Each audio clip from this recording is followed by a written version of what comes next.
हाँ, तो कल हमने क्या बात की थी, बहुलक के बारे में बात की थी और कुछ उससे रिलेटेड क्वेश्चन किए थे। तो आज हम किसके बारे में बात करेंगे? तो आज हम बात करेंगे माध्यिका के बारे में। माध्यिका, माध्यिका को इंग्लिश में मीडियन कहा जाता है। जैसे कि नाम से ज्ञात हो रहा है कि माध्यिका, मध्यका यानी कि जो बीच का टर्म होता है उसको माध्यिका कहा जाता है। ऐसे डायरेक्टली तो नहीं बोल सकते, जैसे कि अब आप बताएंगे कि बीच का टर्म ही माध्यिका कहलाता है, क्योंकि विषम आंकड़ों में बीच का टर्म निकालना ईजी होता है तथा सम आंकड़ों में बीच का पद निकालना उतना ही मुश्किल होता है। तो आज हम बात करेंगे माध्यिका कैसे ज्ञात करते हैं। जैसे आपके पास अनग्रुप्ड डाटा दिए गए हों, वर्गीकृत आंकड़े दिए गए हों, तो उनके लिए माध्यिका ज्ञात करने के कुछ नियम हैं। और नियम को जानेंगे। सबसे पहले कौन कौन से नियम है वो देखिए, मैं आपको बताता हूँ। नंबर 1, सर्वप्रथम आंकड़ों को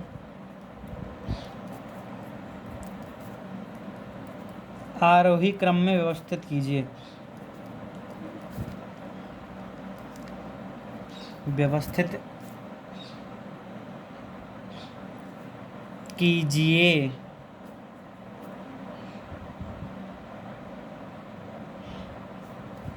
तथा जो पद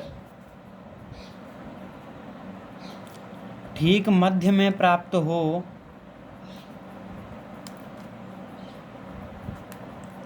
उस पद को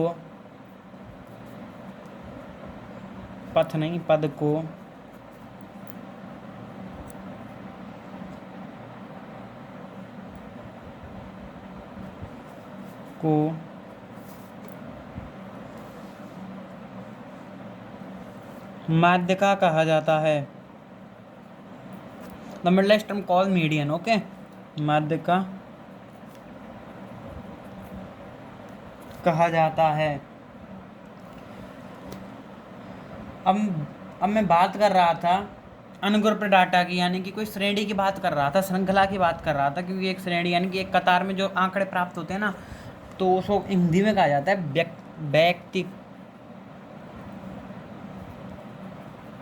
वैयक्तिक श्रेणी के लिए माध्यिका, यानी कि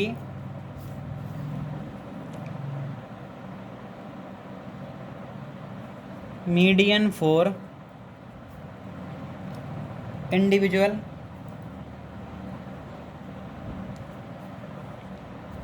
सीरीज। इसमें भी दो शर्तें हैं कि श्रृंखला में, सीरीज में कितने पद हों, मतलब कैसे पद हों। एक तो हो सम, दूसरा हो विषम। यानी कि जैसे कि 4, 5, 6, 7, 8, 9, 10, 15, 21, 11, 19, 17। तो गिनिंग के समय सम पद हैं, फिर विषम पद हैं। देखो गिनेंगे 1, 2, 3, 4, 5, 6, 7, 8, 9, 10, 11, 12। तो कैसे पद हैं? सम। यदि मैं यूँ लिख देता हूँ, मैं एक और पद लिख देता हूँ, मान के चलो 10 लिख दिया, तो अब कैसे हो गए? 13 पद हैं। तो 13 कैसे हैं? विषम पद हैं। तो हम बात करेंगे कि कैसे ज्ञात करते हैं विषम पदों के लिए। सबसे पहले हम बात करते हैं विषम के लिए, विषम पदों के लिए ज्ञात करेंगे। ठीक है, विषम पदों के लिए माध्यिका। तो विषम पदों के लिए इन्हीं पदों के बारे में बात करते हैं। तो इन्हीं पदों को, यानी कि 13 पद हैं तो 13 विषम पद हैं। तो इन सबसे पहले इन पदों को कौन से क्रम में दबाएंगे? Increasing order. इंक्रीजिंग ऑर्डर, बढ़ते क्रम में जमाएंगे ना।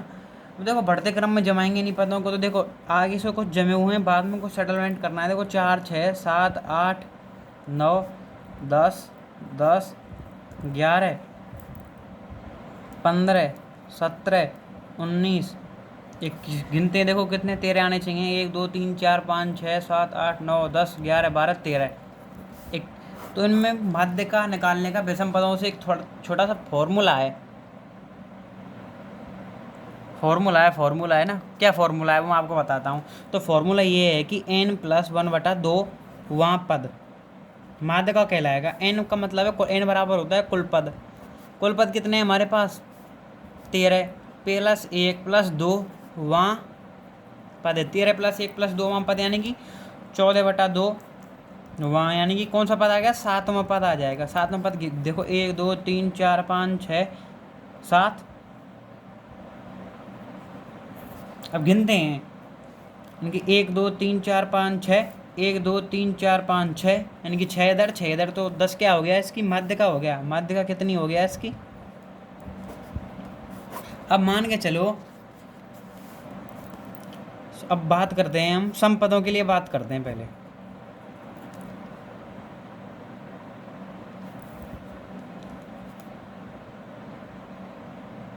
सम पदों के लिए ना, यानी कि पद सम हो, मान के चलो कि सम पदों के लिए बात बताता हूँ मैं आपके लिए कोई, जैसे कि 4 9 6 5 3 2 11 13 8 7 6, 3 और 3 6 और 3 और 1 2 11 और 5 और लिख देते हैं। सबसे पहले क्या करेंगे, वो सम पदों के लिए माध्यक ज्ञात कर रहे हैं, तो सबसे पहले क्या करेंगे, इनको इंक्रीजिंग ऑर्डर में जमाएंगे। इंक्रीजिंग ऑर्डर यानी कि वही आरोही क्रम बोलते हैं इसको, तो आपको पता होगा। सबसे पहले आरोही क्रम जमाएंगे तो 2 2 3 4 5 5 6 6 7 8 9 11 13। तो गिन लेते हैं कितने, 1 2 3 4 5 6 7 8 9 10 11 12, 1 2 3 4 5 6 7 8 9 10 11 12, ऐसे जमा लेंगे। तो इसके लिए भी एक सूत्र है, मैं आपको सूत्र बता देता हूँ, एक सेकंड। पहले उन पदों को लिख देता हूँ मैं, 2 3 4, एक सेकंड रुको, 5 5 6 6 7 8 9 11 5 5 6 6 7 8 9 11 13, ये लिख लिया ना। देख एक बार मैच कर लेता हूँ, हाँ यही है। तो इनके लिए भी सूत्र है, ये सूत्र फॉर्मूला, देखो फॉर्मूला है। जैसे मैं आपको एक चीज़ और बता दूँ इस कॉन्सेप्ट से अलग, यदि फॉर्मूले का सिंगुलर ही है तो फॉर्मूले का प्लूरल क्या होगा, प्लूरल यानी कि बहुवचन। फॉर्मूला नहीं होगा, फॉर्मूले का प्लूरल होगा फॉर्मूला, ये होगा प्लूरल, यानी कि एंड में ई लगा देंगे, ठीक है। थोड़ा विषय से हट के कुछ बताया, तो फॉर्मूला बताता हूँ मैं आपके लिए क्या होगा। फॉर्मूला यानी कि सूत्र है ना, सूत्र ही होगा, देखो n/2 वे पद का मान प्लस n/2 + 1 वे पद का मान बटा 2। n/2 वे पद यानी कुल कितने पद हैं, 12। 12 n बराबर कितना हो गया, 12। 12 में 2 को भाग देंगे तो कौन सा, 6वां पद। और 6वां पद देखो क्या है, 1 2 3 4 5 6, 6वां पद 6 ही आ रहा है ना भाई, द ग्रेस ऑफ गॉड। 6वां पद 6 ही है, तो 6वें पद का मान रखना है, तो क्या रखेंगे, 6वें पद का मान 6 आ गया। अब देखो n/2 वही आ गया, 6 + 1 वां पद का मान बटा 2, वही आ गया 6। 7वां पद कौन सा है, 6 + 1 यानी कि 7वां पद। 7वां पद कौन सा है, वही 6 आ गया। तो क्या आ गया, माध्य का आ गया 6 इसकी, ठीक है। जैसे मैं ये क्वेश्चन बताता हूँ उसमें 6 6 आ गया, आपको कन्फ्यूजन हो रहा है थोड़ा, मैं अलग क्वेश्चन बताता हूँ। जैसे देखिए ये क्वेश्चन और लेता हूँ मैं आपके लिए, इजी सा क्वेश्चन है। जैसे कि क्वेश्चन है, हाँ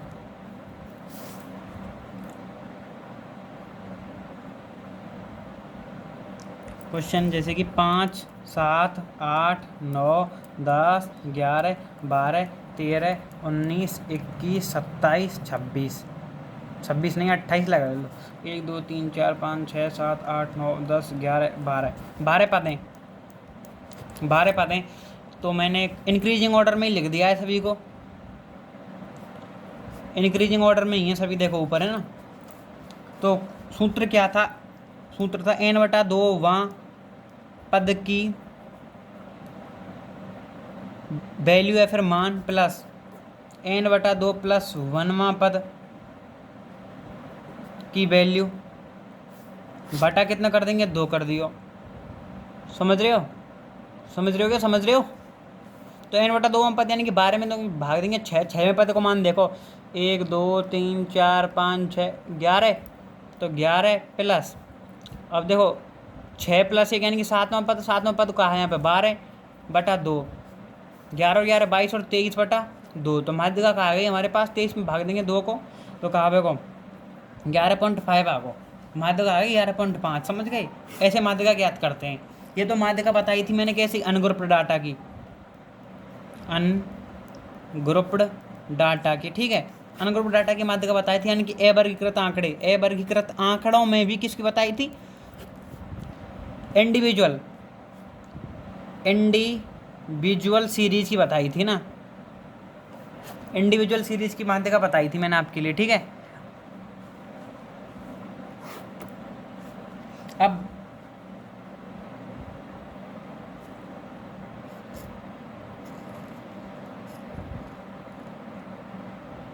अब बात करते हैं हम क्या, थोड़ा साफ दिख रहा हो तो बता देना, नहीं अब सही है, अब ठीक है क्या? हाँ अभी ठीक है। अब बात करते हैं हम क्या, ग्रुप्ड डाटा की बात करेंगे। ग्रुप्ड डाटा, ठीक है। ग्रुप्ड डाटा जैसे कि पहले तो मैं आपको ग्रुप्ड डाटा से माध्यिका क्या थी, यानी कि क्वेश्चन है, यहाँ क्वेश्चन मान के चलो, क्वेश्चन आ गया, क्वेश्चन के थ्रू ही समझाता हूँ। जैसे कि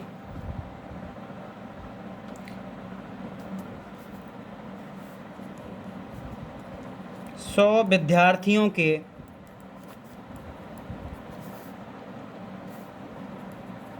निम्न प्राप्तांकों की माध्यिका ज्ञात कीजिए।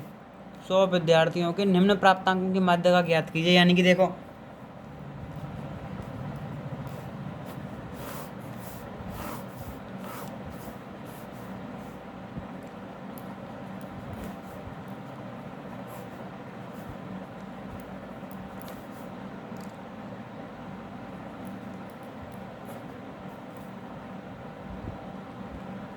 देखना, बताना, देखो ना, इनको जोड़ो, इसको देखो कितने हैं, 4 3 70, 70 और 10 80, 80 और 12 92, 92 और 8 100, यानी कि 100 विद्यार्थी, यानी कि 8 विद्यार्थियों ने 0 से 10 के मध्य अंक प्राप्त करे। 30 ने 10 से 20 के मध्य, 40 ने 20 से 30 के मध्य, और 12 ने 30 से 40 के मध्य, और 10 विद्यार्थियों ने अंक प्राप्त करे 40 से 50 के मध्य, ठीक है। यानी कि 40 से 50 के मध्य अंक प्राप्त किए, तो इनकी क्या निकालनी है? माध्यिका निकालनी है। सबसे पहले माध्यिका निकालने के लिए मैंने आपको बताया था, इनको वर्टिकल यानी कि ऊर्ध्वाधर क्रम में व्यवस्थित करते हैं। 0 से 10, 10 से 20, यहाँ इंक्रीजिंग ऑर्डर का कोई तात्पर्य वैल्यू नहीं होगी। फ्रीक्वेंसी 8, 30, 40, 12, 10, तो मैंने आपको संचयी बारंबारता के बारे में बताया था। कौन सी होती है वो? कम्युलेटिव फ्रीक्वेंसी कहा जाता है उसको, संचयी कम्युलेटिव फ्रीक्वेंसी, ठीक है ना। यानी कि 8, 38, 78, 90 पूरम पट्ट 100, यानी कि सी एफ कितनी आ गई? 100। और इस सी एफ को किससे डिनोट किया जाता है? एन से डिनोट किया जाता है, कैपिटल एन से भी डिनोट किया जाता है, यानी कि सी एफ की टोटल वैल्यू को एन से डिनोट किया जाता है, एन। तो इसका सूत्र है क्या? एल प्लस एन बटा 2 माइनस सी अपॉन एफ इंटू एच, ये सूत्र ध्यान रखना। यही दोबारा लिख देता हूँ, देखो एल बटा 2, सॉरी एल प्लस एन बटा 2 कैपिटल एन, ठीक है, एफ इंटू एच। देखो ध्यान करना, और एन बटा 2 का मान ज्ञात करना है, तो एन बटा 2 को मान ज्ञात करेंगे तो 100 बटा 2 बराबर कितना आ गया? तो हमें क्या करना है? 50 से जस्ट बड़ी, 50 से जो जस्ट बड़ी सी एफ है ना, उसको क्या, उसको ढूंढेंगे। 50 से जस्ट बड़ी सी एफ कौन सी है? देखो यहाँ 38, ये है ना 78 वाली, तो इसको ना अंडरलाइन कर लेंगे, ठीक है ना। तो एल का मान क्या आ गया हमारे पास? देखो एल एल एल का मान है जो वर्ग वहाँ से स्टार्ट होता है ना, जो वर्ग की प्रारंभिक सीमा होती है उसको एल कहा जाता है, एल बराबर 20। और एच का मतलब है वर्ग की किसी प्रारंभिक सीमा और अंतिम सीमा के मध्य जितने अंकों का गैप होता है ना, उसको कहा जाता है अंतिम सीमा। तो कितने अंकों का गैप है? 10 अंकों का, तो हाइट कहा जाता है उसको। हाइट के, हाइट यानी कि वर्ग हाइट, वर्ग अंतराल, वर्ग अंतराल यानी कि वर्ग दूरी कितनी है? वर्ग दूरी कितनी है हमारे पास? 10 है, ठीक है। वर्ग दूरी हमारे पास 10 आ गई। अब सूत्र में हमें क्या क्या मिल गया? एल पता चल गया, एच पता चल गया, एन बटा 2 हमारे पास कितना? 50 पता चल गया। अब सी क्या लेंगे? अब सी लेंगे जो जस्ट 78 है ना, उससे जस्ट ऊपर वाली बारंबार, इसको लेंगे कम्युलेटिव फ्रीक्वेंसी सी एफ को, यानी कि हमारे पास कितना आ गया? सी का मान कितना आ गया? 38 आ गया। और एफ क्या लेंगे? एफ क्या लेंगे? एफ लेंगे हम किस बारंबारता को एफ लेंगे? एफ लिया जाएगा इसको, इसको एफ लिया जाएगा, यानी कि 40 इसको लिया जाएगा। आप समझ गए होंगे ना कहाँ से कौन सा टॉपिक कौन सी टर्म उठानी है। तो अब जैसे कि सूत्र में मान पुट करेंगे, देखो इजीली मान रखेंगे सूत्र में। देखो मैं आपको बताता हूँ, एल का मान 20, 50 माइनस 38/40 इंटू 10। देखो कहीं गलती हो तो बता देना। देखो 20 प्लस 50 में 38 के 12/40 इंटू 10, 0 से 0 कट गई, ठीक है। 4 तिया 12, तो माध्यिका कितनी आ गई, 20 प्लस 3 यानी कि 23 आ गई माध्यिका। तो मीडियन कितनी आ गई हमारे पास, मीडियन आ गई हमारे पास 23। ये क्वेश्चन और अब बताता हूँ मैं आपके लिए, जिससे आपकी थोड़ी बहुत अंडरस्टैंडिंग का विकास होगा, समझ का विकास होगा। उसके लिए क्वेश्चन बताता हूँ। सीधे मैं उनको ऊर्ध्वाधर क्रम में व्यवस्थित कर रहा हूँ। 0 से 10, 10 से 20, 20 से 30, 30 से 40, 40 से 50, 50 से 60, 60 से 70। सॉरी छोटा लिखने के लिए। एफ का